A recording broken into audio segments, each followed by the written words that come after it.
In over 3 decades, I've learned that truly great car dealerships are only great because of one thing: leadership. So I'm sitting down with the great men and women inspiring automotive on TimTalks, automotive leadership and beyond. Welcome, everyone, to yet another episode. Pretty special episode. Got an announcement to make, but another episode of TimTalks Leadership and Beyond. This week's guest, a lot of you know, he's been around the space for quite some time. His leadership, quite frankly, his personality, his encouragement, quite frankly, I've never even seen him upset. Quite a great human being, the one and only Glenn Pasch. Glenn, welcome to TimTalks, brother. How are you? I am well, and thank you. I really appreciate being here. Excited to chat with you, as I always am, but now we get to do it in front of people. Now we get to do it in front of people. And we can, we still can, we bust each other up like we're brothers. Like I'm part of that whole clan, the 19 kids in your family. So, in all seriousness, guys, I know some of the greatest operators in the space, and I can go down the list, but I know, everybody, I mention him every other episode, Patrick Abad. Glenn pours into Patrick. I think that everyone, if they're humble enough and most importantly, smart enough and humble enough to know that they need a coach, Glenn is that. The work that he's done there at PCG, and quite frankly, just one-on-one coaching and consulting.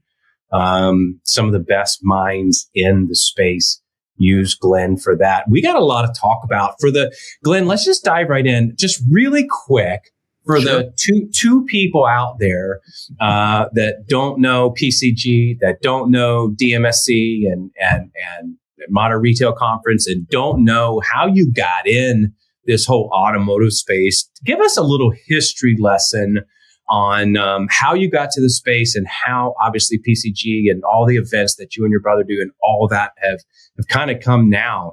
I would argue, again, before I even let you announce that, I'm not trying to be ugly, and I won't even mention some big conferences. I'm not talking about NADA, but there's a pretty big conference once a year that I would argue or twice a year, I believe it is. I would argue there's more actual dealers represented. As far as, in what I mean by that is one dealer that represents a 70 store group, or one dealer that represents, a public or whatever. There's more actual rooftops represented, at least from what I see as a vendor that pays to go to conferences, and the ROI at your conferences is pretty freaking phenomenal. But let's just take us back a little bit to your story and how you got into automotive just in the beginning. Cause you started out in hospitality, right? Yeah, before that, I was working very hard to be an actor and make money at it. And that's right. I forgot about that. Right. And so I was working in hospitality. I've been in hospitality, worked in the restaurant industry since I've been, 14 years old, off and on. And I love the organized chaos of it. And automotive dealerships remind me of that because, you have a set structure, you have processes, but every day is different. And that for me always helped, because just sitting, I've done jobs where very repetitive, and it just doesn't help me. But probably I had did that, and I worked at another company, and I left that company, and I was trying to build a consulting company for myself, because they said, well, let me go see if I can do this. And my brother, Brian, who is now, we're business partners, he was starting this company, PCG. He started online marketing. He made the shift from more of direct mail and traditional. He saw where it was going online. And so he started, and we actually traded services. I came down to see him at his office, and he was teaching me how to promote myself, how to write online, help build the first website, connected me in automotive, but I was working outside of automotive. And I actually remember presenting at an automotive conference before I was even with him, talking all about customer service and taking care of the customer. And I jokingly say I could probably pull out that presentation from probably, I'm going to say 15, 16 years ago. And outside of a couple tweaks, it's probably still relevant, which is a very interesting thing. But he was building his company. He is really great at seeing around the corner, see what's coming next, really great at ideas. But he's not very good, and he'll be the first to admit it, to building processes and building structures, and, his patience, he keeps moving. So he was helping me promote. And then I said, well, let me help you build some structures, or else your company is going to collapse. And then one of his long-term employees that he knew for a while said, why don't the two of you work together? And we looked at each other and went, okay. And so that's probably, I think we've been working together for over 16 years.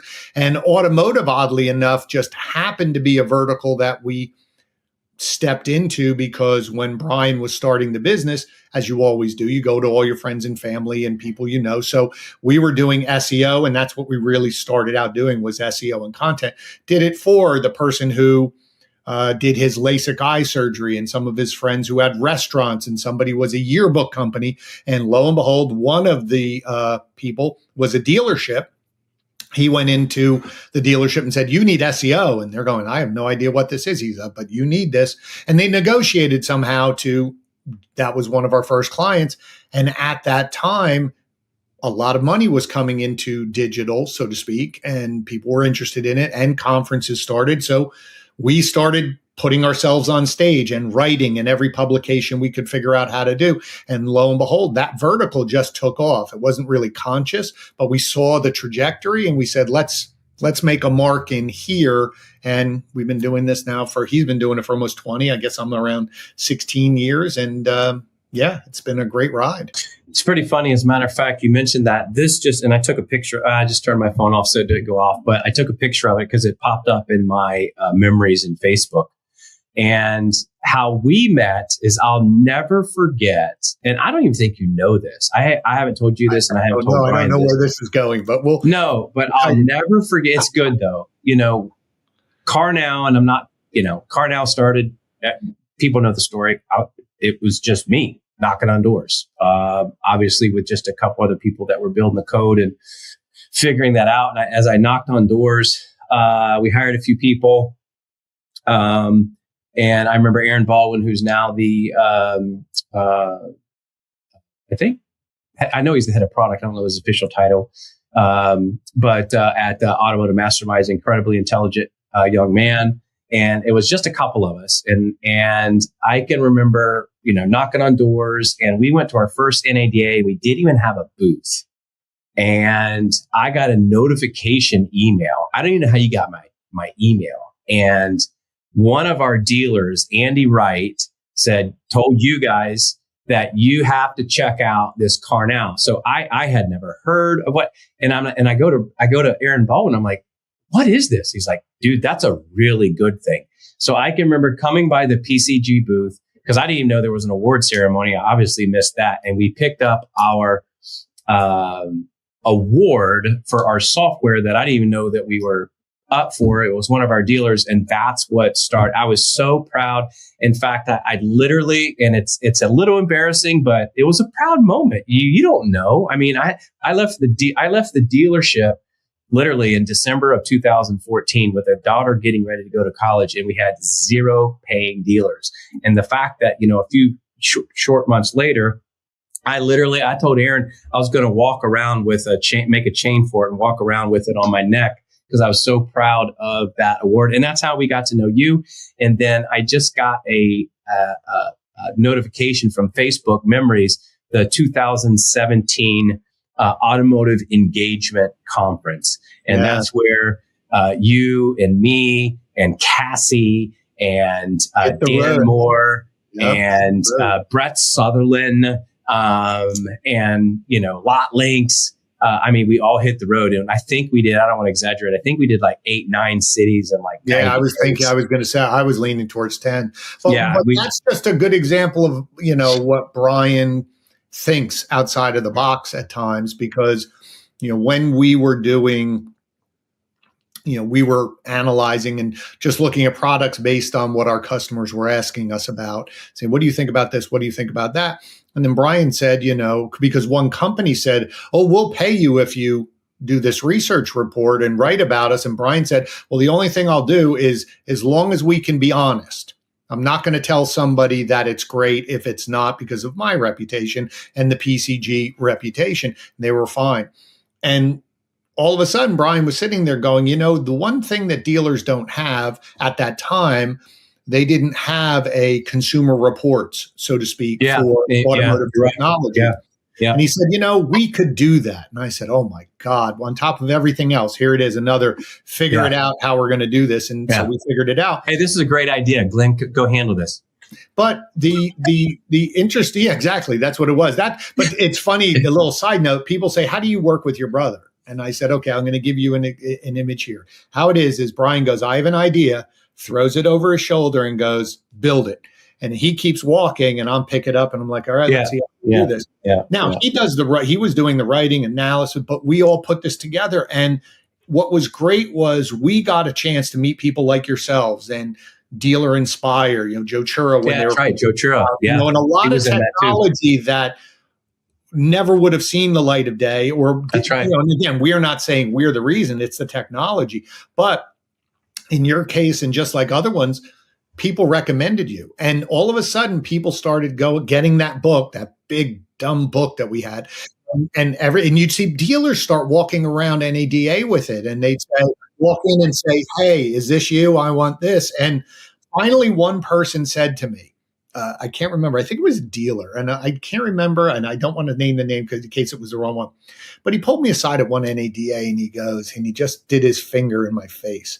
And I said, what? He goes, you're awfully smart. I said, what do you mean? He goes, I'm walking around this whole NADA and I see all of these research reports from AWA for all of these people, all these customers. And guess whose name is on every single one?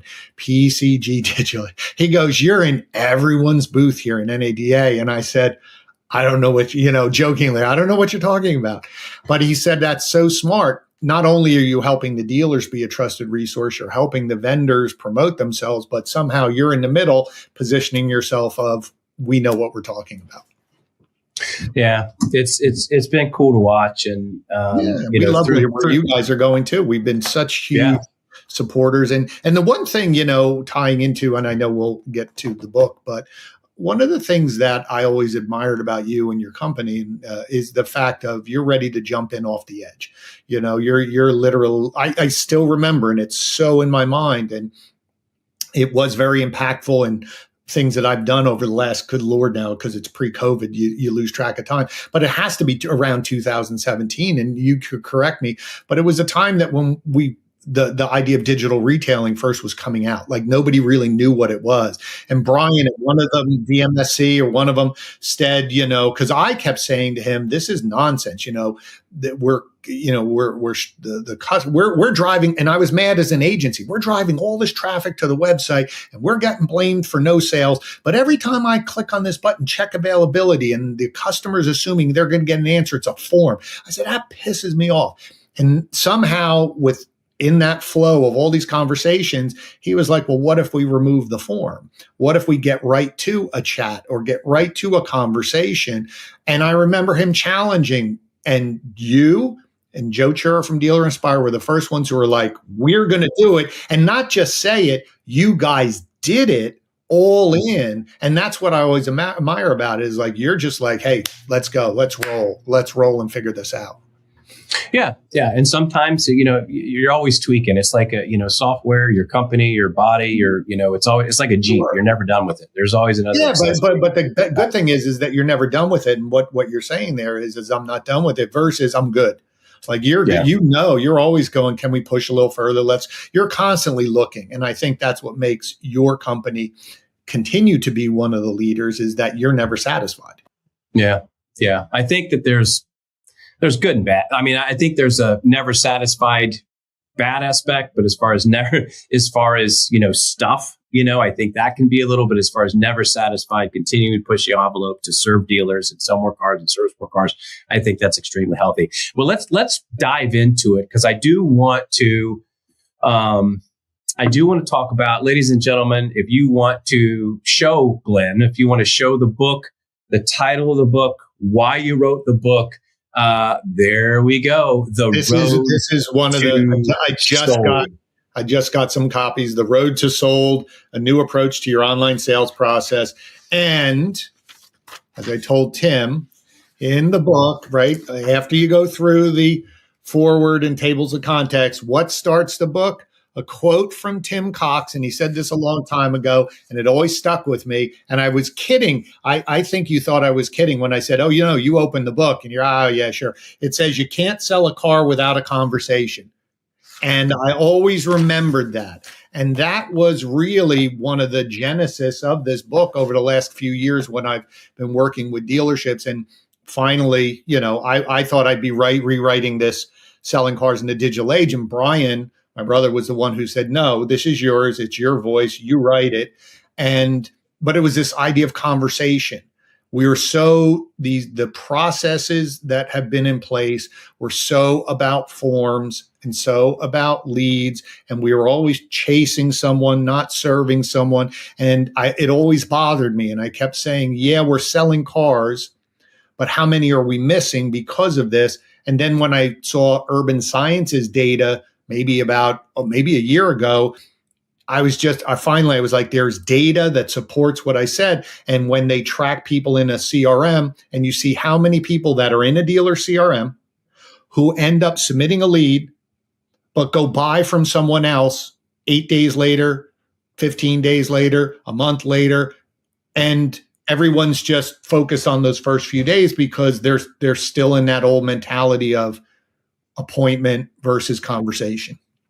Can I just say, and I'll say this very quickly, I'm not going to use the guy's name. Very nice guy when I was there. So I just, maybe this is just to get better, but I just bought my wife a car, and it was a car that wasn't readily available. And I will tell you, first I called the dealership. It's one of our stores. First I called the dealership because obviously I wanted to see, who was there. I couldn't get anybody on the phone. Could not get anyone on the phone. So I called our local account manager, salesperson, who's number 2 in the company, very good at what she does. I said, do you know somebody here? Can you get in front of them? Yes. I finally talked to them and they said, hey, I got a car coming in. Anyway, but no, they did not reach out to me one time. Not one. I reached out 100% of the time. I physically drove there, saw a car. It was a pre-owned car. Ended up getting her a new one, but a pre-owned car. I said, okay. He's like, I've got to put it through the shop, see what it needs to be to certify it. I said, okay. Didn't call me back. 2 days. Didn't call me back. I had to text him. I said, hey, any update? Nothing. Waited 3 hours. Finally text me. And I could go on and on and on. Now, great guy when I got there. And it was a brand that, it wasn't a Toyota store, so it didn't sell a lot of, 600 cars a month. And I'm thinking, my God, it's the people that actually get it. It's the people that actually, lead their dealerships. This is a leadership podcast, that lead their dealerships to where, they create that experience. What are some things that you're seeing? Obviously, the inspiration for your book came from multiple places, but, and probably from what you're seeing in the space. But let's talk about that not only the road to sold, but, what are the big outliers that most dealers are missing in that road to sold, to steal your title for your book? Well, I think there's, again, the question that a lot of people talk about is, well, let me take a step back. There is always this idea or comment that people say, I want to take care of my customers. Customer service is a priority for us. But yet, just in your experience, do you have the processes in place to do that? Or is it up to the individual to decide what version of what they're going to do is called customer service? One of the things that they struggle with, especially when you're talking about online, people are pretty good when someone comes in, like you said, but phones and internet leads, there's always the debate. Do I have a BDC or do salespeople? And that was always the debate. And it finally dawned on me about, 18 months ago, because I sat in a store and I listened. That was the wrong question. The question wasn't BDC or internet. The question was, are you treating your online customers like your in-person customers? Right? Because if you walked up to that gentleman, so think about it, you walked up to the gentleman, he greeted you, talked to you, what are you looking for, blah, blah, blah, blah, 50 bazillion questions. Now, outside of the fact that he didn't pick up the phone, but if you submitted the lead, probably they would have said, hey, it's here, Tim, when you want to come in. And their subsequent outreach for the next day or two is all about, hey, when you coming in, I have time now, come in. No one's starting the conversation, which goes back to your quote. But yet we have a conversation if you're standing in front of me. You're not saying to them, I can't tell you about the car, Tim, till you test drive. No, I just want to know. No, got to test drive. But that's what we do online. So I think the ones that are finally understanding that and are looking at their processes and willing to treat the person who's an online customer as if they're standing in front with, I'll give you their numbers. I'll give you a trade number. It may not be the exact number we end up with, but as soon as I say no to somebody, and I think this is a post-COVID customer mentality, because in COVID, depending where you were, you couldn't go in. You had to do everything online. You had to do everything over the phone. You were willing to do whatever it took. Here's numbers because you can't come in and I can't go back and forth. Here it is. Then inventory made through monkey wrenches in. But here we are, assuming inventory, forget tariffs for a moment, just inventory. Those customers now have moved to a more convenience-based economy. We now see the rise of DoorDash and Uber Eats and Amazon. If it's not here in an hour, I'm mad.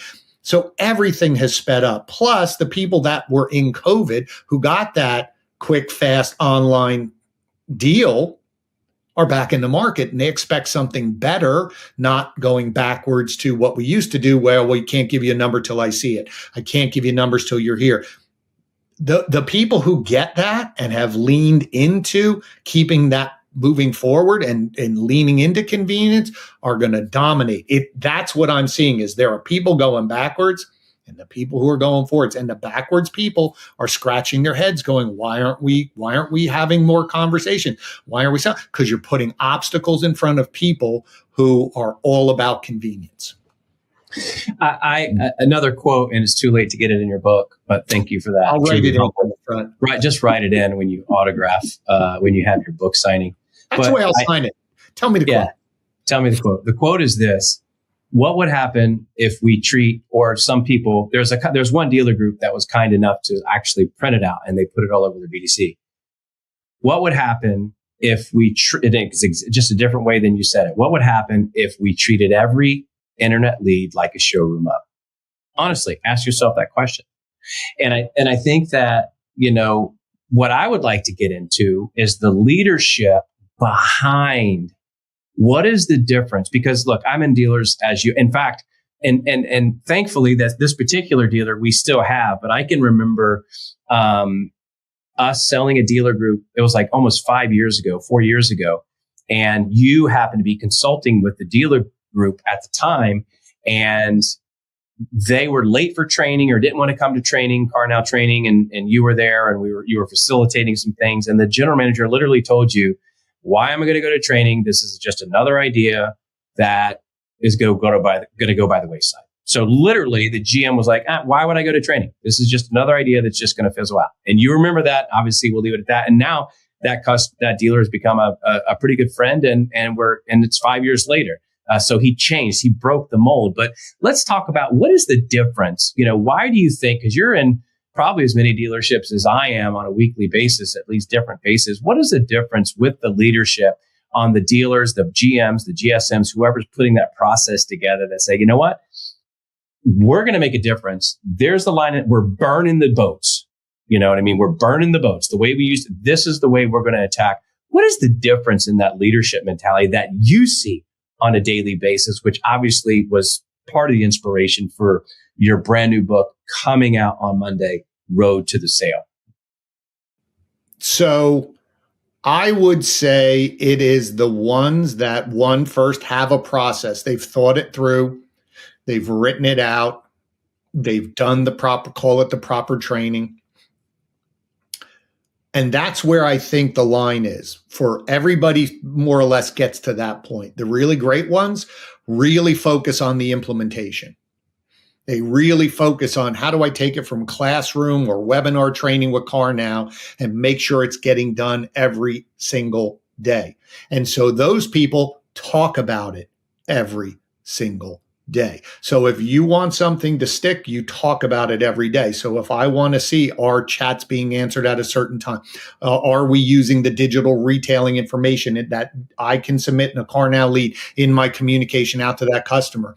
Well, I have to look at it every day, but more importantly, in our manager meetings, we have to talk about it every day. What is this? What is this? How many appointments did we set? Because as soon as you stop talking about it as a leader, it's no longer important to you in the team's mind.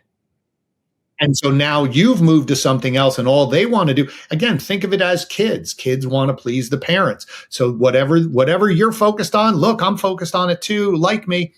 So you have to do it. It doesn't have to be the main point where you spend 1 million hours on this every single day. But if you talk about 5 metrics every single day, well, now we talk about 6, and now it's an important metric. That's the difference, is people talk about it every time. They inspect it. They make sure versus, and you've heard this all the time in some dealerships who are up and down. They're the roller coaster dealerships. Oh yeah, we used to do that. Oh, that used to work in my other dealership. And I keep thinking, well, why aren't you doing it in this dealership? Or why did you let it stop? Reason why it stopped is someone at a higher level no longer made it seem it's an important aspect of our business. Yeah, it's so funny that I want to say funny, but human beings are human beings. We just had Ben from Auto Genius on here a week or so ago. Such a smart guy, and I just saw a post from him talking about, with all the drama and not drama, but all the hype is the better word for ChatGPT. And then if you haven't checked it out, maybe we'll put that Ben's link in one of our posts on TimTalks. But he talks about Google and YouTube are still so far. I can't remember because it was 10, 20, 15x, and ChatGPT was still way down here. Like, we're creatures of habit. So even a lot of the 100% AI and this and that, people to the comment in your book that starts your book, having that conversation, having that dialogue, but the consistency of, even we have great technology coming, at the end of the day, people are creatures of habit, and we need to instill the process. I talk about, I just spent a couple of weeks at Fletcher Jones, and their BDC is so impressive. In fact, the crazy thing, and not crazy, it works for them. It's not debatable. They are the largest Mercedes store in the world. Not debatable. They are. They're the largest Audi store in the world. Not debatable. They are. They have 2, I believe it's 2. I know for sure 1. Please, I don't want to misquote or fib. People that they promoted from their BDC to be a GSM that has never sold a car before. Why? Because they're so dialed in on their process. So, but as we travel, you and I and people, and not to be, look, most people that I sit in front of are much better car guys than or gals than I ever will be, right? I kind of put my foot on. We sold a bunch of pre-owned cars. I mean, I did a pretty good job. But at the same time, it's the people that say, I want to make a difference. It changes with me, and consent and continue on that process. You can tweak the process a little bit, but this is how we're going to do it. But then we get people that get a case of the yeah buts, just like you said. Yeah, but you don't understand my market. Yeah, but my average my average beacon score is 620. In fact, that's another comment. I was just at a group this week, 2 days ago. I was in the great state of Texas, and as we're coaching and pouring in, and one of the CFO was telling me, a great guy from Cincinnati, AJ, he was like, look, the average deal we contract, this is a good statistic. The average deal they contract at this particular store in this particular part of Texas was like 705, but their average beacon pooled that's in their credit bureau was like 630. And he's like, well, what are we doing with all these other people? Because they were like, it's a 630. And they were blowing these people off. And so that since they started, changing their process and wait a minute, let's work a little harder on this 620. Yes, it's not as easy to get, but I would argue you could probably make, do a little better on the back end with, who knows? But I'm saying, yeah, but with that customer, you're also creating an incredibly loyal customer because 100%. How many other dealerships, blew them out. And, I was just interviewed John Acosta, our friend, who from the tech side, and he said something very interesting, and it ties in with what you're saying. It's not so much the technology that's always going to evolve, but it's how is your team using it, and is your team using it effectively and efficiently? And there is, your other point about ChatGPT. There's always all these, new technologies, and we all assumed, right? We all did about digital retailing. Like everyone wants to buy a car online, and you would be standing on the stage countless times going, excuse me, I have the data. It's 8%, 7%. No, everybody, excuse me, it's 8% now. And again, I took it from you and evolved it. And I said, listen, I don't think people want to buy cars online. They want to test drive, but they sure as hell don't want to sit there for 4 hours. So if I can do a majority of this from home, come in, check the paperwork, test drive, and I can be out in an hour. If you could do that, you'd have a line out the street. So again, it's adapting the technology and not getting caught into the hype, as you say, to be 100% into the hype or 100% against the hype, instead of just taking a breath and going, let me ask some people. Like I asked my son, he goes, why do I have to be there for 4 hours to buy a car? Would you do everything online? Would you buy a car online? Here he is, a 20-year-old. He goes, absolutely not. I said, why not? He goes, I want to test drive it. I want to see it. I want to make sure it fits. I want to drive it, but I don't want to stay there all day. That makes no sense. And those were the words he said. That makes no sense to me. Right? And that's what we're doing. But listen, I don't want to be in a dealership for 4 hours for a car either. So it's not a generational thing. As I said earlier, it's a convenience thing. We have technology. We do so many things online now.